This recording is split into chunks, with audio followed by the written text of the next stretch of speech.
Quando você começa a ler a Bíblia, eu tô lendo a Bíblia. Quando o mundo foi criado, era totalmente diferente. O ser humano ele foi criado de maneira perfeita. Depois que o pecado primordial atingiu o ser humano, houve a corrupção do DNA. Duas linhagens foram formadas, a linhagem de Abel e de Caim. Esses descendentes da linhagem de Caim são as ervas daninhas. Eles são os responsáveis por acabarem com tudo. São descendentes dos gigantes, dos Néfilins. Esses caras são os responsáveis por criarem as guerras, corromperem os animais, através de relação sexual, inclusive. Corromperam governos, pessoas, estraçalhavam mulheres, tacavam fogo nas coisas. Eles destruíam. Eles eram agentes do caos. Como existem hoje em dia, assim também. Pessoas que são agentes do caos. Só que hoje em dia o contexto mudou. Esses caras que são agentes do caos, não são eles que provocam diretamente o caos na Terra. Eles patrocinam o caos na Terra, através da lavagem cerebral. Então a gente vive hoje num sistema diferente de quando o mundo foi criado. Por isso que em determinadas passagens da Bíblia, o Criador, de maneira direta, interviu e foi até lá e extirpou essa raça de gente nojenta, que são as víboras. Essa cambada de cobra, tá? Só que isso foi suficiente pra limpar o mal da Terra? Não foi. O ser humano continuava se corrompendo. Continuava. Mas as pessoas que eram descendentes de Abel, as pessoas que eram puras, que eram mais atreladas ao Criador, essas pessoas continuaram existindo. Então a coisa foi caminhando, até chegar nos dias de hoje. E hoje a gente vive dentro desse contexto. Qual que é o contexto de hoje em dia? Você nasce sendo um escravo. Escravo em que sentido? Aqui, ó. Você nasce, enquanto você é criança e você tem pureza ainda, você está mais próximo do Criador. Mas à medida que a vida vai passando, você vai se corrompendo. Podem reparar, observem ao seu redor. À medida que o tempo passa, a tendência, o que vocês irão observar é que as pessoas se corrompem. À medida que o tempo passa, elas pioram e não evoluem, não melhoram. Por que isso acontece? Porque nós estamos dentro de uma matrix aqui. É um sistema que controla o seu pensamento. É um sistema que vai determinar qual linha de raciocínio e perspectiva diante do mundo você terá. E com base nessa perspectiva, você vai trilhar o seu caminho, longe da verdade. Se você trilha por um caminho distante da verdade, a probabilidade de você pecar e cair no erro é gigante. Simples assim. Por que a Bíblia não é exaltada hoje em dia? Por que as virtudes não são mais exaltadas hoje em dia? Por que não é uma atitude primordial, prioritária do sistema, imbuir nas pessoas esses valores? Por que ninguém está preocupado em aproximar vocês daquilo que presta, para que vocês evoluam? Por que é justamente o oposto? Porque o mundo caiu na perdição. O mundo jaz no maligno. E isso é bíblico também. Aqui nesse mundo você já tem que partir desse princípio. Você está vivendo diante do mal. O mundo, ele é podre, ele está corrompido. Você vai ter que trilhar o seu caminho de maneira isolada para conquistar a sua salvação. Não sou eu que vou te salvar, não é um político que vai te salvar, não é o Neymar, não é a Anitta, não é nada disso. Pelo contrário, essa gente é tudo corrompida. Você tem que buscar pela sua salvação de maneira isolada. Como que eu busco?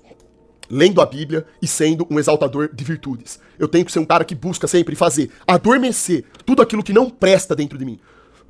Porque em todos nós existe uma escuridão, existe uma coisa que não presta, que infelizmente às vezes é estimulada de maneira muito forte na nossa vida e às vezes acaba dominando a gente. Mas também tem a parte boa. Alguns estão mais próximos da parte boa, outros estão mais próximos da parte ruim. Cabe a você determinar o resultado. Você precisa escolher trilhar pelo caminho onde a parte ruim vai adormecer e a parte boa vai vicejar. Vai vir à tona, vai trazer suas qualidades.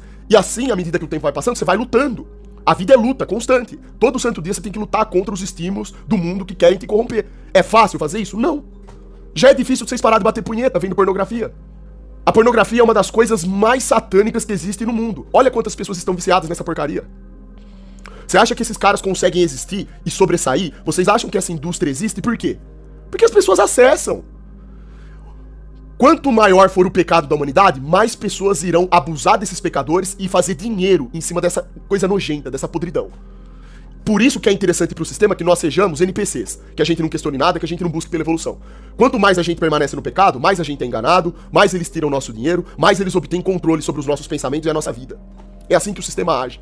Então tem várias coisas ruins que afetam a gente diariamente. E tem pessoas que estão tão dormentes que elas nem percebem isso, infelizmente. Afinal de contas, quantas lives vocês abrem com pessoas falando isso que eu tô falando pra vocês aqui agora? Quantos canais do YouTube vocês vêm falando essas coisas que eu tô falando aqui pra vocês agora? É uma minoria.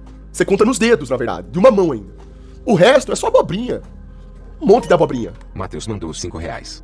Super, ter um relacionamento é muito difícil. Pensei que era só gostar e seguir em frente. Mas N, tem muitas diferenças e temos que ir melhorando. Espero que meu namoro fique bem. Deus te abençoe.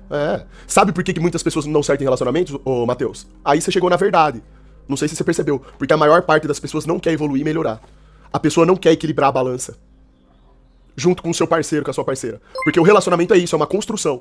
Quando duas pessoas decidem se relacionar porque elas se gostam, se amam, pretendem casar, elas estão assumindo um compromisso não entre elas, em primeiro lugar. É perante o Criador. O casamento serve pra isso.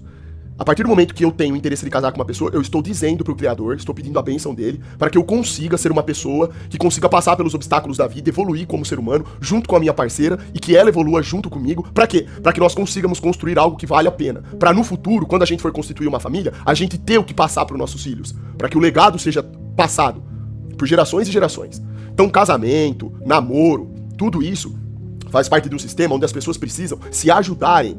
Ou melhor, as pessoas precisam se ajudar a evoluir. Uma vai servir de alicerce à outra.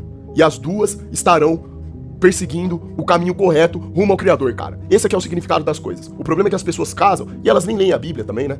Elas não estão nem preocupadas com isso. Elas acham que casamento é uma coisa superficial. Casa, descasa, casa, descasa, casa, descasa. Então elas quebram o protocolo diversas vezes. Cifrão 5.5. Fazer o quê? Super você agora.